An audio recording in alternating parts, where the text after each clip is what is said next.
संसद में जबरदस्त हंगामा हुआ, लेकिन कांग्रेस पार्टी और सोनिया गांधी की मुश्किल दर्शकों बढ़ गई है क्योंकि कोर्ट ने नोटिस दे दिया।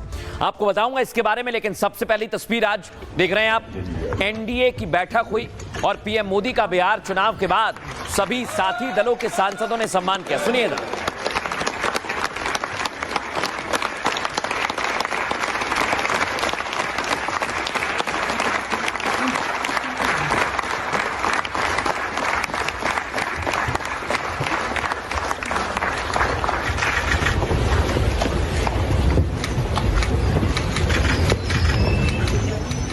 अब दर्शकों, इधर तो कांग्रेस पार्टी और सोनिया गांधी की मुश्किल बढ़ती जा रही, उधर बीजेपी को जीत मिल रही। देख रहे हैं आप, सोनिया गांधी को नागरिकता से पहले उन्होंने वोट दिया, इसको लेकर आज राउज एवेन्यू कोर्ट ने नोटिस दिया है और इसके लिए अब सियासी सवाल भी उठाए जा रहे हैं। सोनिया गांधी को जैसे ही नोटिस मिला, बीजेपी की तरफ से यह लिस्ट जारी की है जिसमें गांधी परिवार के वोटर्स का नाम है और आप देख रहे हैं इसमें सोनिया गांधी का भी नाम लिखा हुआ है। लेकिन सवाल ये, वो नागरिकता बाद में लेती हैं, वोटर पहले बन जाती हैं। सवाल कई सारे कि आखिर ये प्रिविलेज उन्हें क्यों दिया गया। अब इससे संयोग कहें या सिर मुंडाते ओले पड़ने वाली कहावत। संसद में एक तरफ एसआईआर पर बहस छिड़ी थी, सत्ता पक्ष और विपक्ष चुनाव सुधार पर आमने सामने था, तो दूसरी तरफ दिल्ली की एक अदालत वोटर लिस्ट फर्जीवाड़े में सोनिया गांधी को नोटिस जारी कर रही थी। प्रमाण है उनके पास? बिल्कुल झूठ है, बिल्कुल झूठ है। उन्होंने वोट तब डाला जब वो सिटीजन बनी। प्रमाण दिखाएं। कोर्ट के इस नोटिस का असर पूरे गांधी परिवार पर दिखा। संसद में राहुल को एसआईआर पर बोलना था और निशाना आरएसएस पर साधने लगे। The project of the RSS was to capture the institutional framework of the country.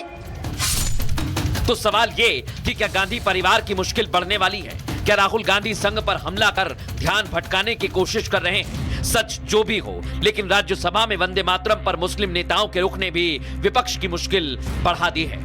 कौम परस्ती को, वतन से मोहब्बत को मजहब में तब्दील कर रहे और फिर यहां पर बोल रहे कि अगर भारत में रहना है तो वंदे मातरम गाना पड़ेगा। भाई ये तो संविधान के खिलाफ है। सुना आपने दर्शकों, सवाल कई सारे उठ रहे हैं, लेकिन सोनिया गांधी कैसे मुश्किल में फंस गए हैं, आइए जरा मैं आपको बताता हूं। सोनिया गांधी को आज कोर्ट से नोटिस मिला, इसे मूव कीजिए। सोनिया गांधी को वोटर लिस्ट में फर्जीवाड़े पर दर्शकों नोटिस मिला है। दिल्ली के राउज एवेन्यू कोर्ट ने उन्हें यह नोटिस दिया है। सोनिया गांधी को नोटिस भेजा गया। वोटर लिस्ट फर्जीवाड़े में राज्य सरकार को भी नोटिस मिला है। राउज एवेन्यू कोर्ट ने सरकार से मामले का रिकॉर्ड तलब किया है।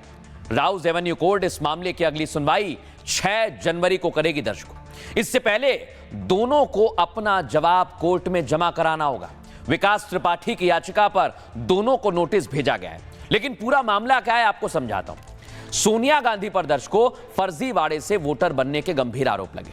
सोनिया गांधी ने यह फर्जीवाड़ा 1980-81 में किया था। आरोप उन पर लगा है नागरिक बनने से पहले वो वोटर बन गई थी।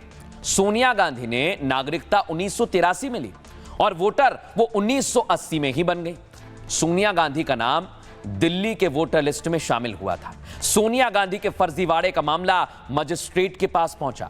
मजिस्ट्रेट ने फर्जीवाड़े की याचिका को खारिज कर दिया और मजिस्ट्रेट ने पूरे मामले को संविधान से जुड़ा हुआ बताया और अब इस मामले में हस्तक्षेप से इनकार कर दिया गया, जिसके बाद मामला कहां पहुंचा दर्शकों? राउज एवेन्यू कोर्ट, और अब इस मामले को लेकर उन्हें नोटिस दिया गया है।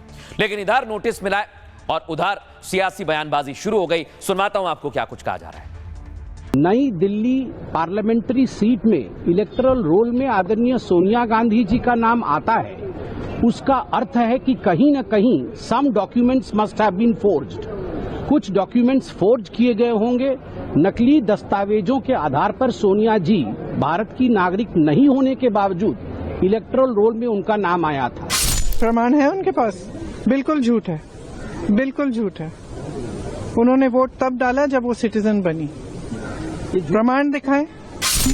वंदे मातरम से ऐतराज उसी को होगा जो भारत के संविधान को नहीं मानने वाले लोग होंगे, नहीं तो सबको मानना है। आखिर किसी व्यक्ति के लिए कानून थोड़े ही बनता है। ये तो किसी ने कंप्लेन केस फाइल किया होगा, उसके ऊपर मेरे ख्याल से नोटिस आया होगा, लीगल टीम जवाब देगी। लेकिन ये जिस तरह से खेलते हैं ना कि लोगों का ध्यान हट जाए, लोग इधर उधर की बात ना करें। आज सोनिया जी का जन्मदिन था, आज के दिन इन्हें शर्म नहीं आती, ऐसी बातें करते हैं लोग। अब दर्शकों मैं आपको लेकर चलता हूं संसद, क्योंकि संसद में आज भी हंगामा हुआ लेकिन कार्यवाही पूरी हुई है। लेकिन आज इसी बीच ऑस्ट्रेलिया का दल पहुंचा, जिसे धर्मेंद्र प्रधान संसद में स्पीकर ओम बिरला से मिलवाने पहुंचे। देख रहे हैं आप ये तस्वीर, जो ऑस्ट्रेलिया का दल पहुंचा है, प्रतिनिधिमंडल पहुंचा है। दर्शक अगली तस्वीर दिखाइए। आज राहुल गांधी एसआईआर की चर्चा में बोलने को खड़े हुए तो उनका सीधा सामना हुआ किरण रिजिजू से। देख रहे हैं आप, आज उन्होंने सरकार से कई गंभीर सवाल पूछे और जवाब भी दिया गया। सुनिए। Why was it that he framed? LOP का मतलब नहीं, आप जनरल बात बोलो। आप लोग सुनिए ना क्या कहना चाहते हो। धमकी सर मुझे बोलने दीजिए। एक मिनट आप लोग सुनिए ना क्या कहना चाहते हो। धमकी देंगे आप। हम लोग सुनने के लिए बैठा है। अभी तक नेता प्रतिपक्ष एक शब्द चुनाव सुधार पे अभी तक आया ही नहीं है। संसदीय कार्य मंत्री बोल रहे हैं। मैं स्पीकर के परमिशन से ही बोल रहा हूँ। Why was it that he framed? LOP का मतलब नहीं, आप जनरल। अब आज संसद में क्या हुआ दर्शकों, एसआईआर पर चर्चा चल रही थी और बोला किसने, विपक्ष के नेता राहुल गांधी ने। लेकिन आज जैसे राहुल गांधी संसद में बोलने के लिए आए, लोकसभा में आए, तो जमकर हंगामा होने लगा। राहुल गांधी के भाषण के दौरान जमकर हंगामा हुआ दर्शकों। दरअसल लोकसभा में आज एसआईआर पर चर्चा हो रही थी। चर्चा की इजाजत चुनाव में सुधार के नाम पर दी गई थी, जबकि Rahul RSS, CBI, ED, IB और इनकम टैक्स पर बोलने लगे। राहुल ने कहा, आरएसएस बीजेपी देश की संस्थाओं पर कब्जा कर रही है। इसमें election commission, ED, CBI, IB, income tax department शामिल है। इसके बाद साफ है कि बीजेपी चुनाव आयोग को डायरेक्ट कर रही है, राहुल गांधी ने कहा। इस दौरान राहुल गांधी ने 3 सवाल पूछे। क्या पूछा? पहला सवाल, चुनाव आयुक्त की नियुक्ति से सीजेआई को क्यों हटाया गया? दूसरा सवाल पूछा, कानून से चुनाव आयुक्त को दंडित करने का प्रावधान क्यों हटाया? तीसरा सवाल पूछा, चुनाव के 45 दिन बाद सीसीटीवी फुटेज क्यों डिलीट किए जाएंगे? राहुल ने अपने भाषण में 3 मांगे भी रखी, जो सीधे सीधे चुनाव की प्रक्रिया से जुड़ी हुई थी। पहली मांग क्या रखी? मशीन रीडेबल वोटर लिस्ट 1 महीने पहले दी जाए। दूसरी मांग, सीसीटीवी फुटेज डिस्ट्रॉय करने का नियम भी बदला जाए। और तीसरी मांग, सियासी दलों को ईवीएम देखने के मौके दिए जाएं।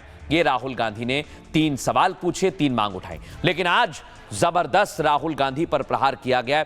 राहुल गांधी ने सवाल पूछे, बीजेपी ने पलटवार किया। सुनवाता हूं आपको। That every thread आरएसएस का प्रोजेक्ट देश के संस्थागत ढांचे पर कब्जा करना था, और मैंने कहा कि शिक्षा व्यवस्था पर कैसे कब्जा किया गया है। एक के बाद एक कुलपति की नियुक्ति योग्यता, क्षमता या वैज्ञानिक सोच के आधार पर नहीं, बल्कि इस आधार पर की जाती है कि वो किसी खास संगठन से जुड़ा है। दूसरा कब्जा जो लोकतंत्र को नष्ट करने में मदद करता है, वो है खुफिया एजेंसियों पर कब्जा। यहाँ गृह मंत्री बैठे हैं, सीबीआई, ईडी, आयकर विभाग पर कब्जा और नौकरशाहों को व्यवस्थित रूप से तैनात करना, जो उनकी विचारधारा का समर्थन करते हैं। and they believe ये चुनाव आयोग की बात करते हैं। इस देश का पहला चुनाव कमिश्नर जब वो रिटायर होते हैं तो उसको सूडान का ये राज्यपाल बना देते हैं। वीएस रमा देवी जब रिटायर होती है उसको हिमाचल का गवर्नर बना देते हैं। टीएन शेषन जब रिटायर होते हैं तो उसको अहमदाबाद में भारतीय जनता पार्टी के खिलाफ कैंडिडेट बना देते हैं। और एमएस गिल जब रिटायर होते हैं तो वो इस केंद्र के मंत्री 10 साल तक इसी सदन में रहते हैं। किस चुनाव आयोग की बात करते हो? किस ईमानदारी की बात करते हो? किस पारदर्शिता की बात करते हो? कौन सी कांग्रेस की बात करते हो? सीबीआई की बात कर रहे थे। अश्वनी कुमार जो सोनिया गांधी जी और राहुल गांधी का सिक्योरिटी अफसर था, वो सीबीआई का डायरेक्टर बनाया जाता है।